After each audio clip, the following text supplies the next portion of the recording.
الرحمن. السلام علیکم ورحمۃ اللہ وبرکاتہ. ان الحمد للہ نحمده ونستعینه ونستغفره ونؤمن به ونتوکل علیہ ونعوذ باللہ من شرور انفسنا ومن سیئات اعمالنا. من يهده الله فلا مضل له ومن يضلل فلا هادي له واشهد ان لا اله الا الله وحده لا شريك له واشهد ان محمدا عبده ورسوله صلى الله عليه وسلم. اما بعد فإن خير الحديث كتاب الله وخير الهدي هدي محمد صلى الله عليه وسلم وشر الأمور محدثاتها وكل محدثة بدعة وكل بدعة ضلالة وكل ضلالة في النار. أعوذ بالله السميع العليم من الشيطان الرجيم من همزه ونفخه ونفثه. بسم اللہ الرحمن الرحیم.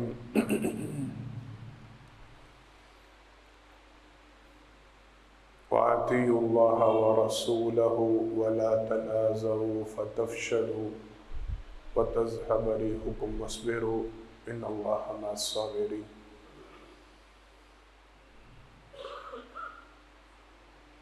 ہر قسم کی تعریفات، حمد و ثنا اللہ رب العالمین کے واسطے خاص ہیں.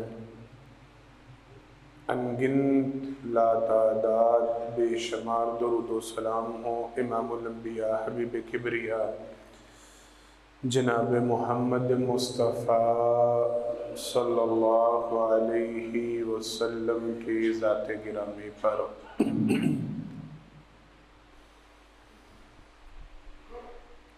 حضرات محترم،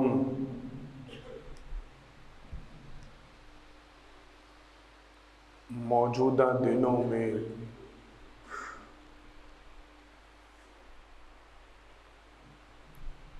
اہل یہود کی طرف سے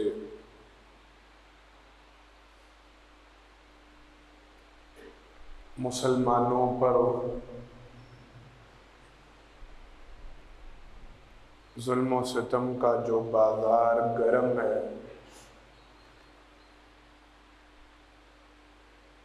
کوئی بھی اہل بصیرت،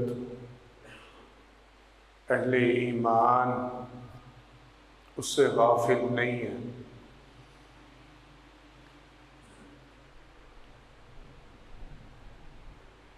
وہاں پہ ہونے والا ظلم و ستم کوئی بھی باشعور مسلمان نہ اس سے غافل ہے نہ غافل رہ سکتا ہے.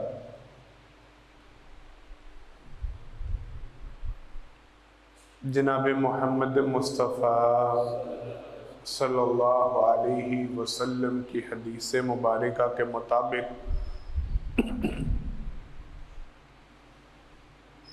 کہ آپ صلی اللہ علیہ وسلم نے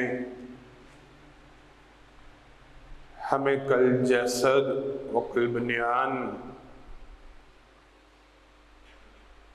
ایک جسم کی مانند یا ایک دیوار کی مانند قرار دیا.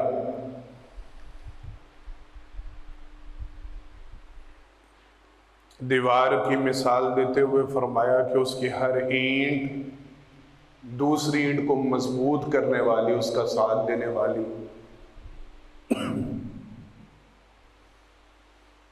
اور جسم کی مثال دیتے ہوئے ارشاد فرمایا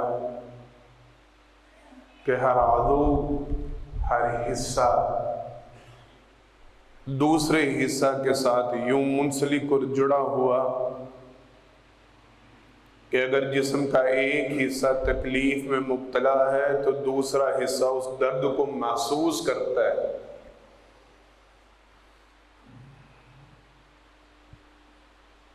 یہاں جسم کی مثال سے مراد یہ ہے کہ یہ ناممکنہ بات ہے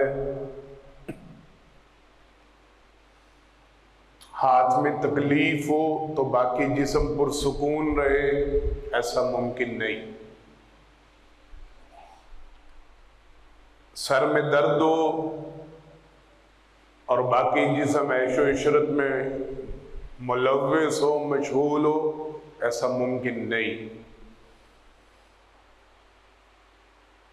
ٹانگ میں درد ہو یا جسم کے کسی بھی حصہ میں درد ہو اور باقی جسم کو اس سے فرق نہ پڑتا ہو، ایسا ممکن نہیں۔ بالکل یہی مثال آپ صلی اللہ علیہ وسلم نے مسلمانوں کی بیان کی۔ ایک الجسد، ایک جسم کی مانند ہے کہ اگر ایک حصہ تکلیف میں ہے اور دوسرا حصہ اس درد کو محسوس نہ کرے، ایسا ممکن بولے سارے نہیں۔ اور اگر ایسا ہے تو معذرت کے ساتھ مجھے اور آپ کو اپنے ایمان کا جائزہ لینے کی ضرورت ہے۔ ہمیں اپنے اسلام کا، ہمیں اپنے ایمان کا محاسبہ کرنے کی ضرورت ہے،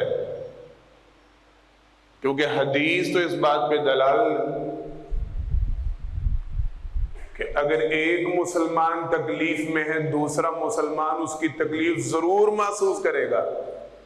یہ ناممکنہ بات ہے کہ وہ اس کو اگنور کر دے، اس کے درد کو محسوس نہ کرے، یہ ممکن نہیں۔ جناب محمد مصطفیٰ صلی اللہ علیہ وسلم نے ایک دوسری حدیث مبارکہ میں اس کی وضاحت فرمائی۔ فرمایا نبی کریم صلی اللہ علیہ وسلم نے المسلم اخو المسلم لا یسلم ولا یظلم، فرمایا مسلمان مسلمان کا بھائی ہے، نہ وہ اس پہ ظلم کرتا ہے اور نہ ظلم ہونے کی حالت میں اس کو بے یار و مددگار چھوڑتا ہے۔ یہ ممکن نہیں۔ ایک مسلمان کے علم میں ہو، ایک مسلمان جانتا ہو، اس کا بھائی، اس کی بہن، اس کے اعزہ و اقربا، اس کے رشتہ دار، یا پھر اخو المسلم کے تناظر میں دوسرے علاقوں میں بسنے والے مسلمان کسی درد میں ہیں، تکلیف میں ہیں، اور یہ ان کو بے یار و مددگار چھوڑ دے، ایسا شخص مسلمان ہو ہی نہیں سکتا۔ المسلم اخو المسلم لا یسلم ولا یظلم، مسلمان تو وہ ہوتا ہے جو نہ خود اپنے بھائی پہ ظلم کرتا ہے اور نہ ظلم ہوتا برداشت کرتا۔ یہ نہیں ہو سکتا۔ دعویٰ کرے مسلمانی کا اور اس کے بہن بھائیوں پہ ظلم ہو رہا ہو اور یہ برداشت کر رہا ہو، یہ اپنی عیاشیوں میں مست ہو، یہ اپنے معاملات میں مشغول ہے، ایسے نہیں ہوتا۔ حضرات محترم، چند ایک باتیں موجودہ دور کے تناظر میں نے آپ حضرات کے سامنے رکھنی ہے۔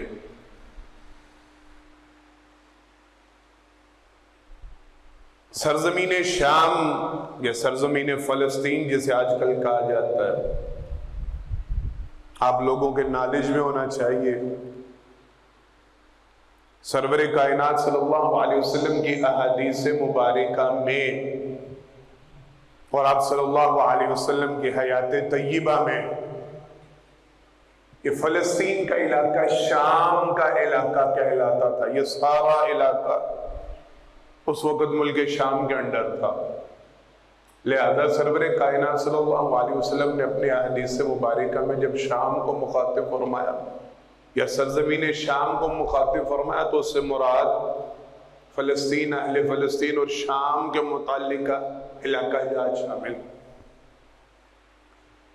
یہ وہ علاقہ ہے جس کی فضیلت اللہ رب العالمین نے قرآن کریم میں 15واں پارہ سورہ اسراء اس کے آغاز میں بیان فرمائی، سبحان الذی اسری بعبدہ لیلا من المسجد الحرام الى المسجد الاقصى الذي باركنا حوله لنريه من آياتنا۔ اللہ رب العالمین نے جناب محمد مصطفیٰ صلی اللہ علیہ وسلم کو معراج کروایا تو جگہ جو سلیکٹ کی، مکہ سے بیت الحرام سے سرور کائنات صلی اللہ علیہ وسلم کو مسجد اقصی کی طرف لے کے جایا گیا اور ادھر سے معراج کی بلندیوں پہ لے کے جایا گیا۔ اللہ رب العالمین نے ارشاد فرمایا الذی بارکنا حولہ، یہ وہ بابرکت جگہ ہے جس کو اللہ نے بابرکت بنایا ہے، اس کا ارد گرد اللہ نے مبارک قرار دیا۔ اور قرآن کریم میں ایک دو جگہ نہیں، کئی مقامات ہیں اور کئی انبیاء کے واقعات ہیں۔ جناب ابراہیم علیہ السلام، ان کی حیات طیبہ کا واقعہ، ان کی ہجرت کا واقعہ، جناب یعقوب علیہ السلام، جناب اسحاق علیہ السلام، جناب یوشع علیہ السلام، ان انبیاء کی حیات طیبہ کے حوالے سے قرآن کریم میں جہاں، اور پھر جناب موسیٰ علیہ السلام کا واقعہ، اس جگہ کو اللہ رب العالمین نے مبارک قرار دیا۔ یہ انبیاء کا مسکن بھی ہے اور انبیاء کا مدفن بھی ہے۔ بعض روایات میں تذکرہ ملتا ہے کم و بیش 80 انبیاء کی قبور، ان کی قبریں یہ بیت المقدس کے ارد گرد موجود۔ اب ان کے نام و نشان مٹ گئے ہوئے ایک الگ بات، لیکن 80 کے قریب انبیاء وہ بیت المقدس کے ارد گرد۔ اللہ اکبر۔ جناب محمد مصطفیٰ صلی اللہ علیہ وسلم سے جناب ابو ذر غفاری رضی اللہ تعالیٰ عنہ نے سوال کیا تھا، اللہ کے پیغمبر صلی اللہ علیہ وسلم دنیا میں اللہ کا سب سے پہلا گھر کون سا تعمیر کیا گیا؟ تو آپ صلی اللہ علیہ وسلم نے فرمایا مسجد حرام، بیت اللہ، یہ سب سے پہلا تعمیر کیا جانے والا۔ کہ اللہ کے پیغمبر صلی اللہ علیہ وسلم اس کے بعد کون سا گھر تعمیر ہوا؟ دنیا پہ دوسری مسجد کون سی بنی؟ آپ صلی اللہ علیہ وسلم نے فرمایا مسجد اقصی۔ پوچھا اللہ کے پیغمبر صلی اللہ علیہ وسلم، بخاری کی یہ روایت ہے، اللہ کے پیغمبر صلی اللہ علیہ وسلم ان دونوں کے درمیان فاصلہ کتنا؟ آپ صلی اللہ علیہ وسلم نے فرمایا 40 سال کا فاصلہ ان دونوں کی تعمیر کے درمیان۔ مفسرین محدثین اس بات کی طرف گئے ہیں کہ یہ تعمیر جناب آدم علیہ السلام سے اللہ رب العالمین نے پہلی دفعہ کروائی، مسجد اقصی۔ یہ اتنی پرانی تاریخ ہے، یہ اتنا پرانا معاملہ چلتا چلا۔ ہماری ہسٹری، مسلمانوں کی تاریخ میں، اللہ اکبر، جناب عمر خطاب رضی اللہ تعالی عنہ، ان کے دور میں پہلی مرتبہ بیت المقدس مسلمانوں کے حصہ میں آیا۔ پھر 500 سال یا کم و بیش 520 سال یہ مسلمانوں کے زیر انتظام رہا۔ پھر صلیبی جنگوں کا آغاز ہوا، مسلمانوں سے چھینا گیا، قتل و غارت کی گئی۔ سلطان صلاح الدین ایوبی کے دور میں یہ دوبارہ لیا گیا۔ پھر 762 سال یہ مسلمانوں کے پاس رہا۔ پھر یہ ہمارے اوائل میں 1968 میں 1967 میں اس کو باقاعدہ طور پہ باقاعدہ چھینا گیا۔ 1948 میں جب اسرائیل کا قیام کیا گیا تب دوبارہ قبضہ کرنے کی کوشش، اور آج تک جو معاملہ چل رہا ہے، اللہ اکبر۔ یہ بنیادی طور پہ میں تھوڑا سا آپ کو یہ بتلانا چاہ رہا ہوں، ہسٹری یہ ہے، تاریخ یہ ہے، جناب داؤد علیہ السلام اور جناب سلیمان علیہ السلام نے موجودہ بیت المقدس مسجد اقصی اس کی تعمیر کی۔ تب سے یہودیوں میں اور مسلمانوں میں معاملہ چلا آ رہا ہے۔ یہودی اس کے دعوے دار ہیں کہ یہ ہماری مسجد ہے، ہمارا ہیکل سلیمانی ہے، تو اس کے مالک ہم ہیں، اور حقیقی طور پہ مسلمان انبیاء کے وارث ہیں۔ انبیاء کی باقیات جتنی بھی ان کے وارث ہم ہیں۔ آپس میں یہ معاملہ چل رہا ہے۔ 2-3 باتیں موجودہ تناظر میں جو کچھ ہو رہا ہے، عالمی سطح پہ ہو رہا ہے، میری اور آپ کی ذمہ داری کیا بنتی ہے؟ میرا اور آپ کے سارے تناظر میں ہمارا کیا فریضہ بنتا ہے؟ ہم اس حوالے سے کیا کر سکتے ہیں، یا ہم پہ کیا ذمہ داری عائد اور لاگو ہوتی ہے؟ میں نے باتوں کو زیادہ لمبا چوڑا نہیں لے کے جانا، ٹائم کیونکہ مختصر سا ہوتا ہے۔ صرف اپنے لیے اور آپ کے لیے ایک لائے عمل طے کرنا ہے کہ ہم ان حالات میں کر کیا سکتے ہیں، ہماری سوچ اور فکر کیا ہونی چاہیے، ہمارا طرز عمل کیا ہونا چاہیے۔ اس بات پہ 2-4 باتیں. پہلی بات تو یہ ہے، خطبہ جمعہ کے آغاز میں جناب محمد مصطفیٰ صلی اللہ علیہ وسلم کی حدیث مبارکہ کی روشنی میں جو یہ بات سمجھانے کی کوشش کی ہے، یہ ناممکنہ بات ہے کہ ایک شخص اسلام کا دعویٰ کرتا ہو اور اس کے علم میں ہو کہ دنیا کے کسی خطے میں، دنیا کے کسی کونے میں مسلمانوں پہ ظلم ہو رہا ہے، اور وہ اس بات پہ خاموش رہے، چپ رہے، اپنی ذات میں مست رہے، اپنے آپ میں مگن رہے. یہ اسلام کی روح کے خلاف ہے. اچھی طرح اس بات کو سمجھے. اسلام کی روح کے، اسلام کے معانی کے، اسلام کے مظاہر کے یہ بات خلاف ہے کہ دنیا کے کسی بھی حصہ میں، کسی بھی کونے میں، وہ کشمیر ہو، وہ فلسطین ہو، وہ شام ہو، وہ کوئی بھی علاقہ ہو، اگر کسی بھی حصے میں مسلمانوں پہ ظلم و ستم ہوتا ہے اور دوسرے علاقے کے مسلمان اس پہ خاموش رہتے ہیں، تو اس کا مطلب یہ ہے کہ ان کو اپنے ایمان کے اوپر جائزہ لینا چاہیے، اپنے ایمان کی فکر کرنی چاہیے، اپنے دین کے اوپر غور و فکر کرنا چاہیے، اپنے عقیدہ پہ، اپنے منہج پہ ان کو نظر دوڑانی چاہیے کہ کیا ہم واقعی مسلمان ہیں، حدیث کی روح سے، دین کی روح سے، اسلام کی تشریح سے. یہ بات ناممکن ہے کہ ہمارے بہن بھائیوں کے چیتڑے اڑ رہے ہوں، بم دھماکوں میں ان کو شہید کیا جا رہا ہو، میزائلوں کے ساتھ ان کے جسموں کو ہوا میں اڑایا جا رہا ہو، اور ہم ناچ گانے میں مشغول ہو، ہم ڈرامے، فلمیں اور پتہ نہیں کیا کچھ. ابھی 2-4 دن پہلے کی بات، دنیا مطالبہ کر رہی ہے، چاہے وہ تنظیم کر رہے ہیں، وہ علماء کو ٹیز کرنے کی کوشش کر رہے ہیں، وہ دین کا مذاق اڑانے کی کوشش کر رہے ہیں، یا کچھ ہیں جو حقیقی طور پہ جہاد کے منتظر ہیں، مطالبہ کر رہے ہیں، پر ہمارے یہاں پہ کنسرٹ ہو رہے ہیں. اور صرف ہمارے ملک میں نہیں، میں دیکھ رہا تھا 2 دن پہلے، اللہ اکبر، وہ مقدس سرزمین سعودیہ، وہاں پہ الاولیاء میں جو کچھ ہوا، جس طرح کا کنسرٹ ہوا اور جو حرکتیں وہاں، ان کو چھوڑیں. ہمارے ملک میں کیا کچھ نہیں ہو رہا، ہمارے ملک میں کس طرح کا طوفان بدتمیزی برپا نہیں ہو رہا، ہمارے ملک میں کیا معاملات نہیں. وہی عید ملن پارٹیاں، وہی سارا کچھ، وہی ناچ گانا، وہی تماشا، سارے اپنے اپنی زندگیوں میں مگن ہے، مست ہے.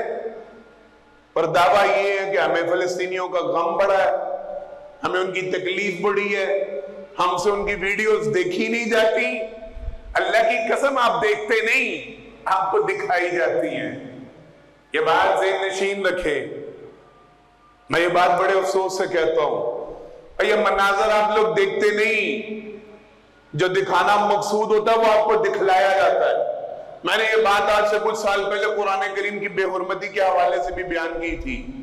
ہم لوگوں کی سوچ نہیں پہنچتی، ہم لوگوں کا شعور نہیں پہنچتا، ہم لوگوں کی عقل کام نہیں کرتی. دنیا کے کسی بھی کونے میں اگر کوئی بدتمیز، اگر کوئی گستاخ، اگر کوئی ملعون قرآن کریم کو جلاتا ہے، قرآن کریم کو ٹھیس پہنچاتا ہے، تو پوری دنیا کا میڈیا اسے کوریج دے کے ہر ایک مسلمان کے گھر تک پہنچاتا ہے، اور ہم اپنی املاک کو آگ لگا دیتے ہیں، ہم اپنے شہروں کو آگ لگا دیتے ہیں. یہ ہمارا حال ہے. جو دکھانا مقصود ہوتا ہے وہ ہمیں دکھلایا جاتا ہے، جو چھپانا مقصود ہوتا ہے وہ ہم سے چھپایا جاتا ہے. ہم ہیں کس قابل؟ میں کروں گا اس موضوع پہ تھوڑی سی بات آخر میں انشاءاللہ. پہلی بات تو یہ سمجھے، جو کچھ دیکھنے کو مل رہا ہے میرے اور آپ کی نظروں کے سامنے، باپ اپنے معصوم بچوں کی لاشیں لے کے پھر رہے ہیں اور ہم دیکھ رہے ہیں، ایک دوسرے کو ٹیگ کر رہے ہیں، ایک دوسرے کے ساتھ شیئر کر رہے ہیں، ریکویسٹ کر رہے ہیں، اس کو آگے فارورڈ کرو، اس کو آگے بھیجو. دنیا والوں کو کیا صرف یہ ظلموں سے تم دکھلانا مقصود ہے؟ صرف اس کی تشہیر مقصود ہے؟ صرف اس کو پھیلانا مقصود ہے؟ اپنے اوپر ہونے والا ظلم اور اپنی بے بسی، اس کا چرچا کرنا مقصود ہے؟ اللہ کی قسم نہیں. یہ صرف شیئر پہ کلک کر کے اس کو آگے لوگوں میں پھیلا کے یہ لاشیں بکھری دیکھے، یہ بے غور و کفن بچے دیکھے، یہ معصوم ماں بہنوں کے